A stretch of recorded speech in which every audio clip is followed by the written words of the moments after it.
Chanel, hola, ¿cómo estás? ¿Cómo ¿Cuánto te va? tiempo te decidieron devolver? Teníamos mucho tiempo. Claro, no lo habían No, lo que pasa es que no cogido hemos visto en prestado. otros lados. Pero teníamos un tiempito. Es verdad. Sí, te tomaron prestado, te devolvieron por fin. El abogado Chanel dirán, no, por fin no. Es que él no podía porque, o sea, no es de solo para mujeres ni del mañanero que él vive. No. Él vive de las audiencias y si tiene audiencia, eso no es de que, espérese, magistrada, vengo ahora, que voy para solo para mujeres. Deme un momentico, vengo en 2 horas. No, eso no es así. Eso no es así. Eso no es Pero así. contento nuevamente de estar por aquí compartiendo con esta audiencia tan importante. Gracias, Chanel. ¿Tú trajiste invitada? Viniste con No, refuerzo. me la encontré aquí. Te la encontraste. Gratamente. Ella es Maribel Reyes, abogada constitucionalista. Entonces nosotros tenemos dos vertientes. No dos vertientes, sino dos posiciones sobre diferentes temas. Comenzamos con este sorpresivo nombramiento. Entre los temas que tenemos para discutir en la tarde de hoy están las amenazas al presidente, hablaremos de religión y derecho y todo este escarceo que todavía continúa con relación el nuevo al código penal. Pero yo no quisiera desaprovechar el que están ustedes aquí con todo este escarceo que ha generado la designación de Farideh Raful. No sé si ustedes sabían, y aprovecho para decirle que nosotros tenemos un antecedente de una ministra, una secretaria en ese entonces, de lo interior y policía. Era una mujer de Nagua. Era la doctora Rosa Julia de la Cruz de Ortiz. Yo me enteré hoy. Cuando venía escuchando el programa, escuché. La doctora Rosa Julia de la Cruz de Ortiz, médico de Nagua, y esto fue en el gobierno de don Antonio Guzmán. Fue la primera vez que nosotros tuvimos una mujer en esa posición. Bueno, primero... bienvenida. Gracias, un placer estar aquí, un placer compartir con mi amigo y ex compañero del Tribunal Constitucional, Chanel. Fue una sorpresa encontrarnos y va a ser un placer hablar con ustedes de todo este tema. La verdad es que yo también hoy me enteré que habíamos tenido una mujer que fue secretaria en su momento, cuando cambia la ley y se convierte en ministerio. Pero creo que no, o sea, no me sorprende el que ahora hay una mujer en un ministerio, sobre todo un ministerio de Interior y Policía. Creo que las mujeres estamos preparadas para cualquier rol que nos demande el Estado, siempre y cuando está dentro de nuestras funciones, o sea, o esté dentro de nuestra preparación. O sea, no creo que le tenga que dar una posición a una mujer por el hecho simple de ser mujer. No, por el hecho, quítele el simple. Por el hecho. Por el hecho de ser mujer, quítele el simple. Pero, porque ser mujer no es para nada simple. Entonces... creo que si está preparada, puede hacerlo. Las mujeres... Pero si no está preparada, tiene el tiempo para prepararse. Bueno, prepararse en el cargo es difícil, pero creo que las mujeres tenemos una habilidad de adaptación que es algo maravilloso, que creo que no la tienen muchos otras personas, díganse los hombres. O sea, las mujeres somos muy hábiles para manejar ciertas situaciones. Un ministerio complejo, es un ministerio que la verdad va a ser un reto para cualquier persona, no solamente para Farideh, sino para cualquier persona que pongan ahí. Ya fue un reto para el que pronto será el ex ministro Chu Vázquez, porque uno de los grandes problemas que afrenta la República Dominicana siempre va a ser el tema de la seguridad y la seguridad ciudadana. Y creo que de los grandes reclamos que como sociedad nosotros tenemos es el tema de la seguridad ciudadana. Y es una deuda de todos los gobiernos. Eterna. De absolutamente todos los gobiernos. gobiernos. O sea, no es algo que viene de ahora, es algo que nosotros venimos arrastrando desde nuestra fundación como país. Y creo que es momento de tener una reforma policial, es un momento de que los ciudadanos podamos salir a las calles y sentirnos seguros dentro de un mínimo de estándares de seguridad que debe de ofrecer un Estado. Y creo que también hay que dignificar nuevamente la imagen del personal de seguridad, señores, porque es que aquí... Y de la policía. De la policía y de lo que representa una imagen de poder, de autoridad. Lo que pasa es que, yo no lo voy a decir como que los guardias se refieren a los policías. No lo voy a decir aquí, no lo voy a decir al aire, porque la policía es un cuerpo civil. Sí. La policía no es un cuerpo militar, no es un cuerpo militar, es un cuerpo civil. Quien tenga un guardia a su alrededor saben cómo los policías, cómo los guardias llaman a los policías. Sí, cómo los policías se refieren a los guardias también. O sea, es un tema, es un problema Pero que era está lo que era lo que decíamos, Maribel, al inicio del programa, era lo que yo decía, o sea, puede haber mucha voluntad para hacer esas modificaciones y hacer esa tan cacareada y prometida reforma policial, pero no es tan fácil. No es tan fácil porque es romper con una estructura que es una estructura añeja, viciada, corrupta, disfuncional, que favorece a mucha gente. Eso aplica entonces también para el código que le vamos a cantar cumpleaños por cuántos años, 24, que favorece a mucha gente, pasa igual con el código. ¿Cómo funciona? Es un reto bastante complejo al margen de la condición, pero yo creo que hay un elemento añadido en el que ella va a tener que emplearse a fondo, y es un tema de ese cuerpo, de su manejo, la forma en que se ha manejado históricamente, de un machismo que es muy propio de esa institución de la cual ella va a ser de alguna forma la jefa, aunque yo no le pondría el dado completamente a ella, porque es que no es su responsabilidad llevar a cabo una reforma policial. Ahí hay muchas otras voluntades que tienen que unirse para poder llegar a ese punto, pero definitivamente es un gran reto aquí en cualquier parte. El tema de la seguridad es de vital importancia, y creo que nosotros estamos ahora en un periodo extenso de crisis sobre seguridad ciudadana, y que hay que ponerle unos cuantos asteriscos más porque hay otros entes que también dependen de la coordinación del Ministerio de Interior y Policía, que en el pasado reciente han dado muchos problemas. No vamos a mencionar en voz alta a la gente de migración o a la gente de pasaporte, pero también están dentro de la coordinación que va a estar encabezada. O sea que el Ministerio de Interior y Policía no es exclusivamente la policía, no es exclusivamente, hay mucha confusión, no es exclusivamente la seguridad ciudadana, los procesos mismos de naturalización, todos los temas migratorios, es mucho más. Cito esos dos porque recientemente han generado muchos problemas. Pero como quienes nos veríamos beneficiados de una buena gestión por parte de Farideh somos nosotros. Yo le auguro el mejor de los éxitos en este gran reto que se la avecina. Es un reto. Y de reto en reto.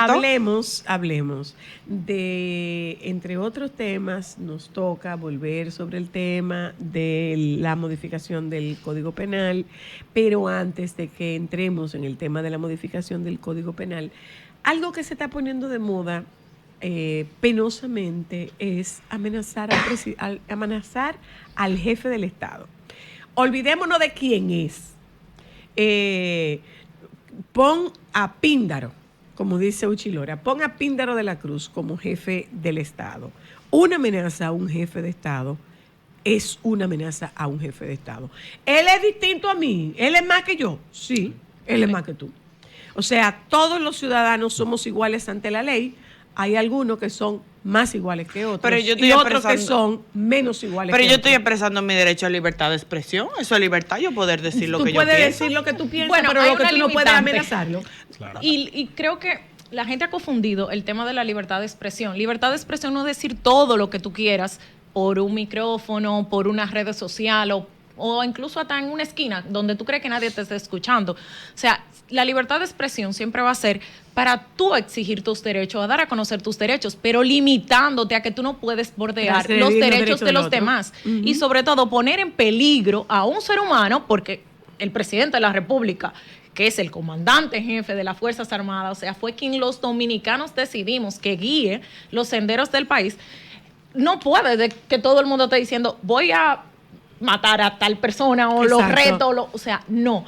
Y yo creo que la libertad de expresión en República Dominicana, que no está regulada, o sea, ahora todo el mundo habla por las redes, aquí no hay una regulación, lamentablemente, o sea, tendrá que haber un momento, una regulación para el uso de las redes sociales, a quienes llamamos influencer y a quienes le otorgamos un poder tan grande que es como el poder de hablar por una red, por un micrófono, o sea, llamar a la población a hacer algo que no es tan sencillo como amenazar al presidente.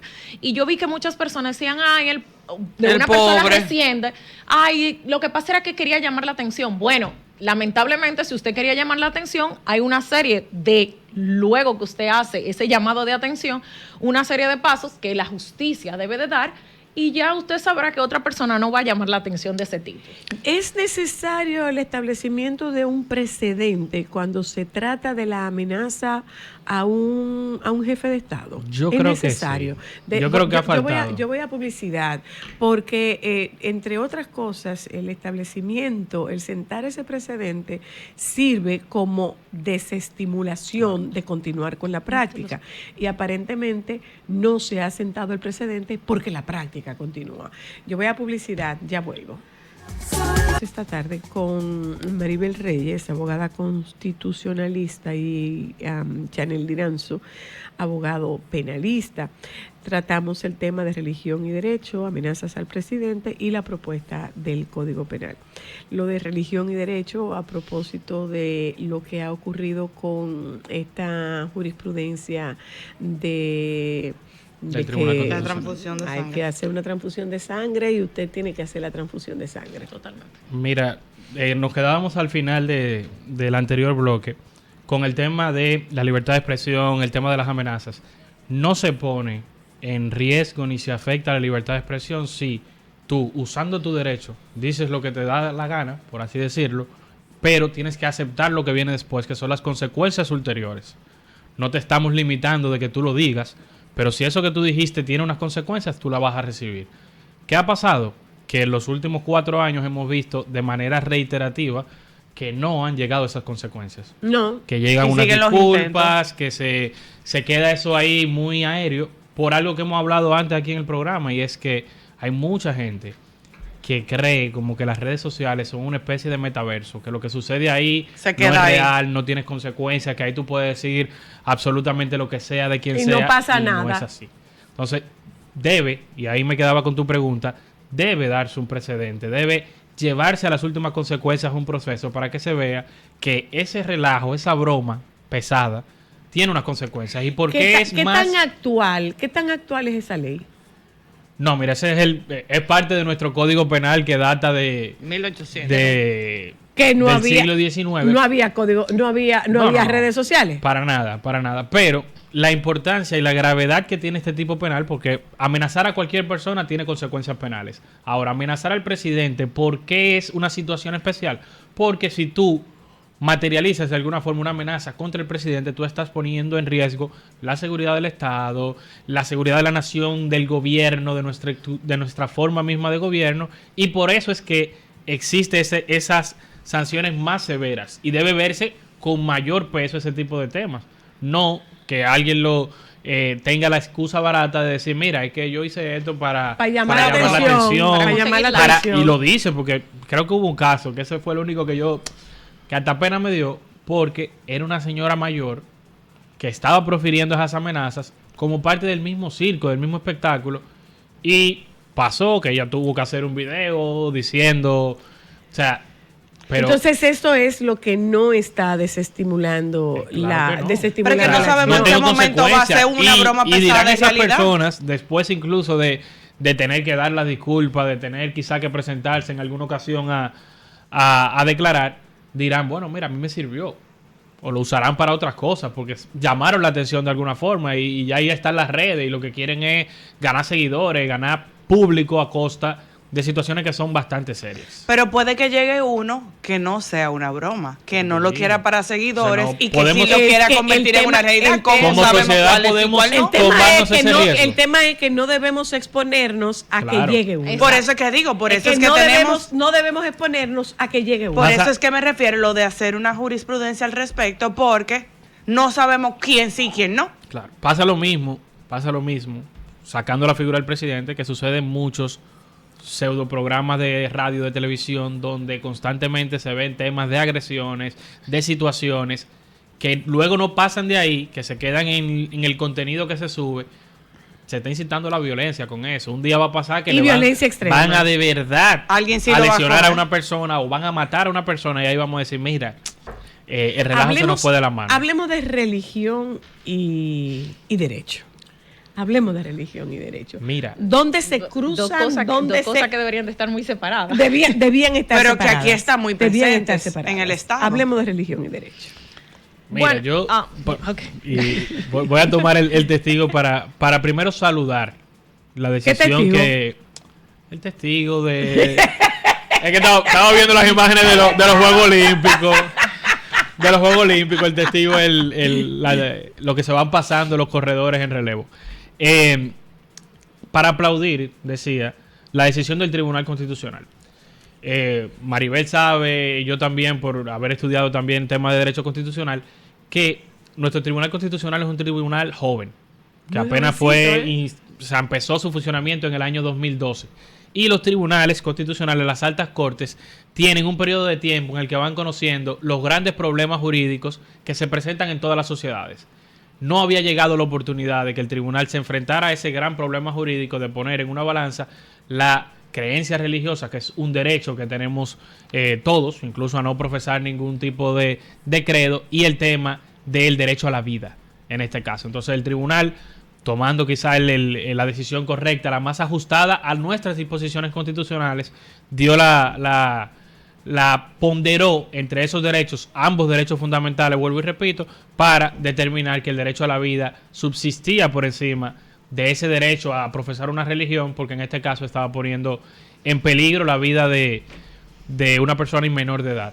Esto, como les decía, es un tema que históricamente tú buscas a Estados Unidos y hay jurisprudencia de la Suprema Corte de Justicia respecto a esos dilemas. Busca la Corte Constitucional de Colombia también. Nosotros y estamos atrasados. Atrasados por lo que te digo, de que Bueno, no podemos comparar no estábamos atrasados. 12 años de Es muy vida joven, constitucional no estábamos a ciento y atrasados, tanto Maribel. de la Suprema Corte de Justicia de Estados Unidos, por ejemplo. Mira qué pasa.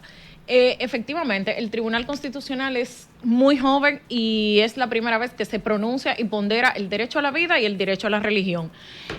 Respecto a la religión, el Tribunal Constitucional sí ha tenido la oportunidad de ponderarlo, por ejemplo, la religión respecto al derecho a la educación de un menor. Y obvio, siempre va a primar el derecho a la educación por encima de la religión, o muchas veces incluso el tribunal ha instado a que instituciones de educación se adapten un poco, o sea, es de pantalones, pero la niña es de una religión, permítanle que la niña solamente vaya con falda, o sea, ahí se ha ponderado. En este momento se ponderaba el derecho a la vida de un menor de edad, o sea, no es solamente el derecho a la vida, es un derecho a la vida agravado, porque es un menor de edad que siempre va a tener otro derecho, que es el interés superior de ese menor. O sea, el interés superior de ese menor siempre va a ser proteger esa vida de ese menor.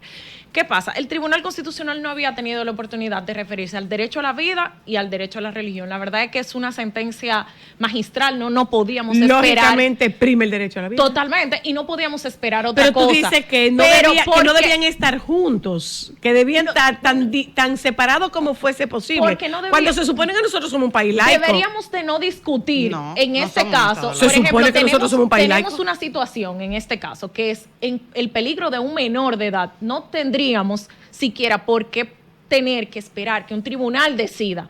Pero lamentablemente, como hay un derecho a la religión, usted puede objetar. Aunque aquí no hay objeción de conciencia para los médicos todavía. Entonces, ¿qué pasa? Nuestro tribunal la primera vez que lo hace, pero no en el sistema dominicano, es la primera vez que se pondera el derecho a la vida respecto al derecho a la religión. Porque en otras ocasiones, la Suprema Corte de Justicia, incluso tribunales inferiores, han tenido la oportunidad, porque es muy común que en este tipo, o sea, esta religión que prohíbe la transfusión exclusivamente, la transfusión de sangre, ha tenido situaciones y han dicho, no queremos que se les realice una transfusión, lo que no había un menor. Había un caso en la Suprema que era de una mujer que estaba adulta, desembarazándose, y tuvo... parece que tuvo mucha pérdida de sangre en el embarazo y había que hacerle una transfusión y el esposo se negaba. Y la mamá de la señora acude diciendo que quería que le hicieran la transfusión a su hija. Cuando se trata de una adulta, de un adulto casado, el derecho es el esposo. Entonces, no es la ahí madre. se pronuncia. Igual vuelvan y le dan que dicen que se tiene que realizar una transfusión. No solamente eso, sino que luego el esposo quería demandar porque los médicos en ese caso realizaron la transfusión antes de tener la decisión del tribunal. Y el esposo decía que quería demandar al centro médico porque habían realizado la transfusión sin la autorización y sin una demanda gananciosa para la señora en ese caso. Como que una hemorragia la podemos pausar en lo que se resuelve un tema legal. Él decía que Dios iba a proveer y que Dios iba a... que todo fue por Dios realmente.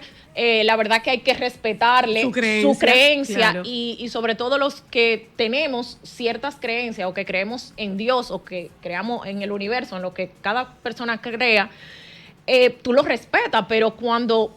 La verdad es que los médicos por algo son médicos, o sea, por algo yo no soy médico.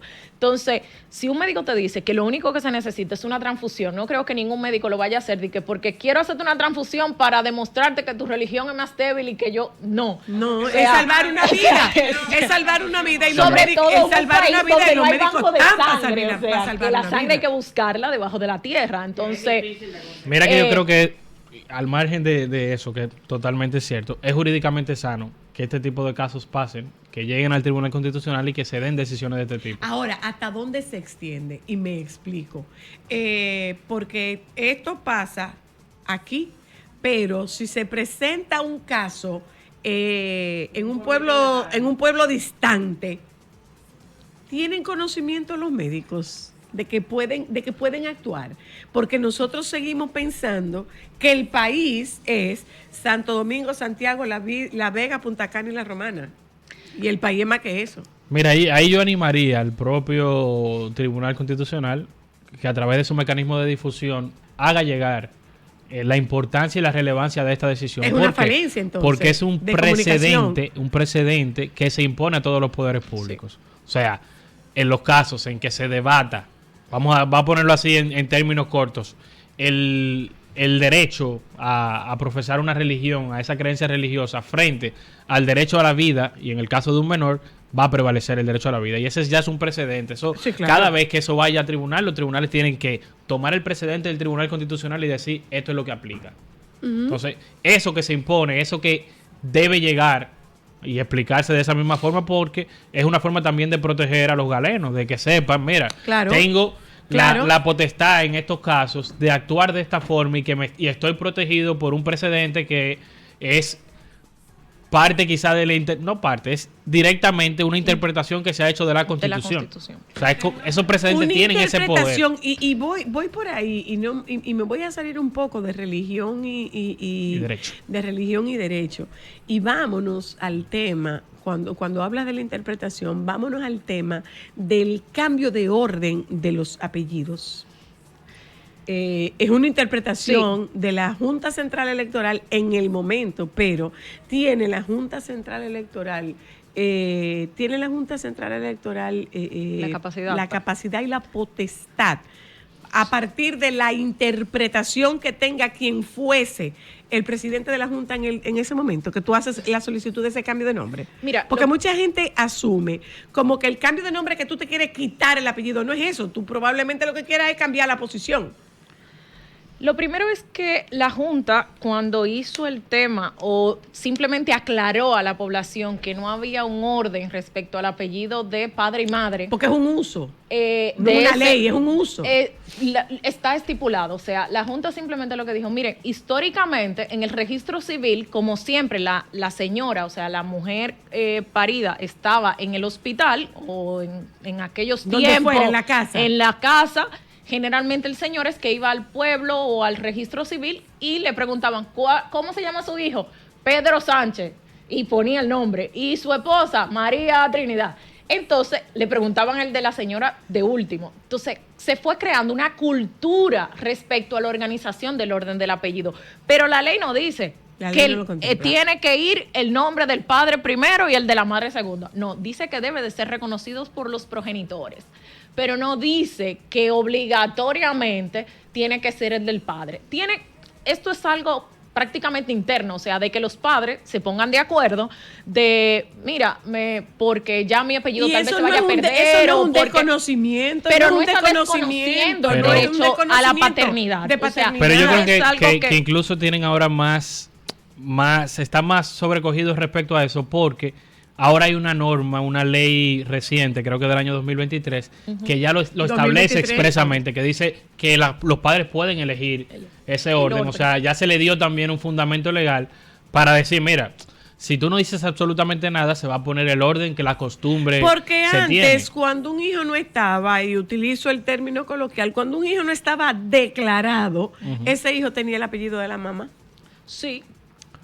Porque Sí, generalmente sí. solamente Ese iba hijo la que señora. si iba cuando solamente era la lo madre. lo que en ese momento se conocía como hijo natural, Sí. el apellido que tenía era el de la madre. Claro. No, a mí, mira, No era legítimo. Por hacer una anécdota respecto ¿No era a eso, legítimo? no aquí, para mí, con mi hija más reciente, me dijeron, mira, si tú no llegas antes del parto, porque yo estaba, no estábamos, ella estaba en el extranjero y yo estaba aquí, me dijo, le voy a poner mi apellido primero.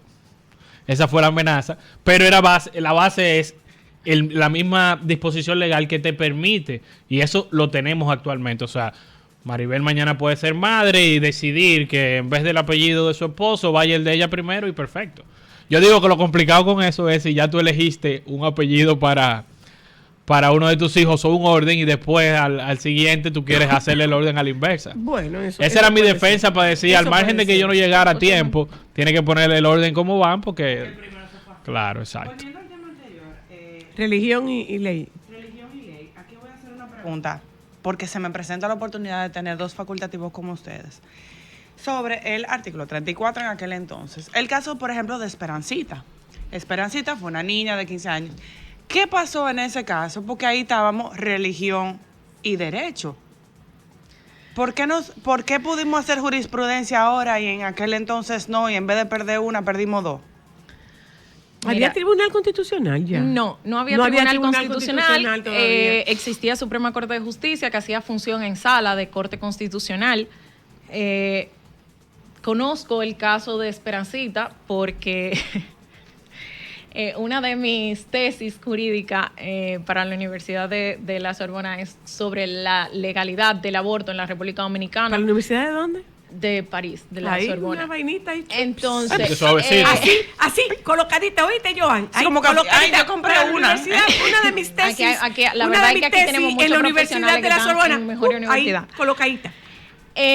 Y el caso de Esperancita era como cuando tú tienes un cúmulo de acontecimientos no deseados. O sea, no solamente era una menor de edad embarazada, era una menor de edad embarazada con Con leucemia, o sea, no era tampoco cualquier cáncer, era leucemia, o sea, y leucemia en una etapa 4. Conozco muy bien el tema de la leucemia en etapa 4 porque mi madre tuvo leucemia. Entonces, Te sensibilizaba el tema. bueno, De lo manera de mi muy madre fue de- reciente. Lo de de manera- Esperancita no conocía a nadie en Ok, ese momento. ya.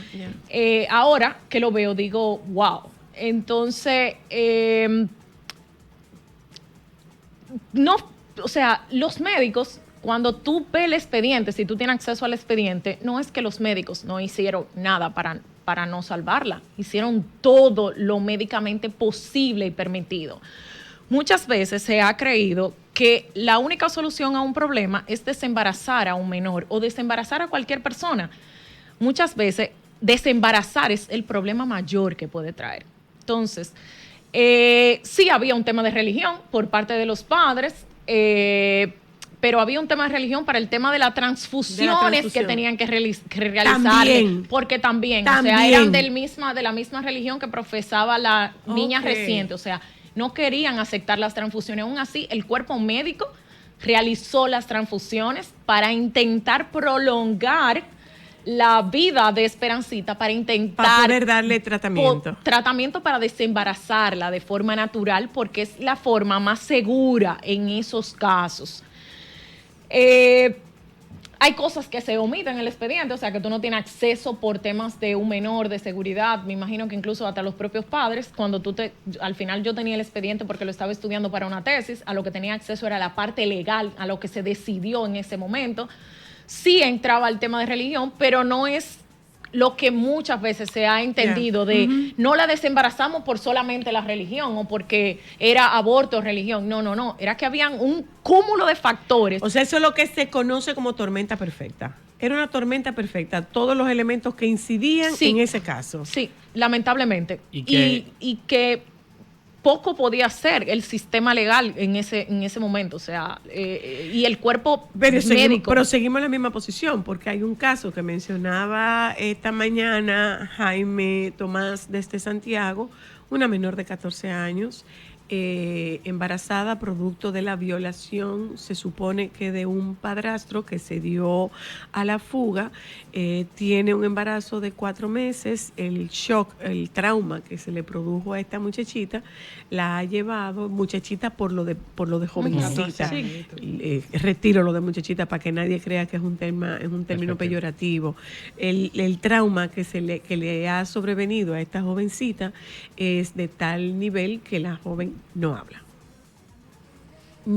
Entonces están tratando de ver si es viable o no es viable este embarazo, y ante esa posibilidad, ¿qué puede ocurrir? Yo he tenido casos porque lo he manejado en la consulta, de una paciente que tenía una criatura y que era totalmente incompatible con la vida, y no solamente tuvo que continuar con el embarazo, tuvo que parirlo.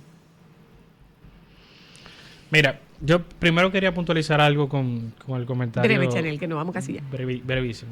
Respecto a que, aunque la religión puede estar ahí pululando respecto al tema, el debate sobre un caso como el de Esperancita, el debate central, y sobre casos como el que menciona Zoila, no es realmente religión y derecho a la vida. Ahí el debate jurídico es respecto a el derecho de la persona no nacida y la salud de la madre y otros elementos. La realidad es que en nuestro estado actual ese es un caso en el que legalmente no se puede hacer nada. No puede ser Esa nada. es una realidad, y lo conecto directamente con el tema que quizás que nos ha faltado, que es respecto a la eterna reforma del Código Penal, que solamente me queda decir que en buen dominicano nos fuimos con el amague nuevamente. Otra vez. Respecto porque incluso, o sea, nos lo hicieron ahora de una forma quizás hasta más descarada. ¿Por qué?